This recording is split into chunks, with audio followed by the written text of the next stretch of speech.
After testing all 4 rigs, I mean, the Nambrini was by far and away the best one.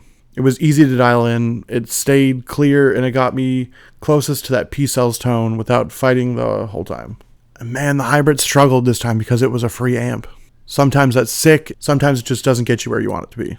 The HX Stomp also fought me a bit. I can get there, but it's tricky to dial in, and at the price point, that feels really frustrating from time to time. For this tone, 3 things really moved the needle for me. First was the tuning. The guitars on the record are a little flat, and if you don't account for that, it sounds awful playing along, and everything just feels off immediately. You'll know if you played along with this. I didn't realize that the first time I did because I guess no one really talks about it, but it's definitely a little flat. I think I got really close to what tuning they were playing in, but yeah, it just threw me off the first time. Second's the reverb. It doesn't need too much, doesn't need too little, but it needs some in there to get that. I don't know if it was the room sound or if it was the amp sound, but there's definitely some reverb on the album. Last thing is the amp settings themselves. This tone isn't about stacking a ton of stuff. From everything I can tell, Megadeth didn't use a crazy amount of gear here, so keeping it simple actually feels more authentic. What didn't matter for me this time was I didn't chase a lot of post-amp EQ early on. I didn't feel like it was worth it. One of them did need it. The HX Stomp definitely needed a lot more post-EQ just to get it where I wanted it to be.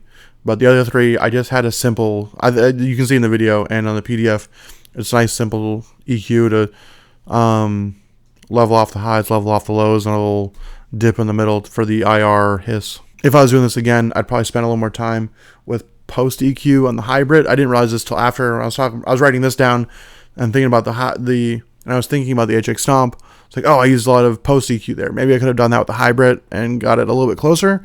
I didn't think about it then. Like I said, I just want to make a choice and get this video out, and that's what I did. Overall, I think the coolest thing I learned from this tone was that the guitars were flat. Like I said, I didn't know that at first. I wonder how many people actually do. Back in the day, we used to just cover P-Cells because it's one of the easiest songs to play. I guess we just never really played along with the track, and I haven't played along with the track in years. So, like, hearing the whole album again in the context of me trying to play along to it, yeah, it just threw me off that those were a little bit flat. But like, I think it's the same reason I think Metallica did it on Master of Puppets. They slowed it down just a little bit, and you detune just a little bit so you can speed it back up. I mean, it's not an exact science, but I think it does really work well to do that. It's not like they're slowing it down to 100 BPM. They're doing it like 2 or 3 BPM and a little bit of a down tune to try and match the speed that they want it to be at.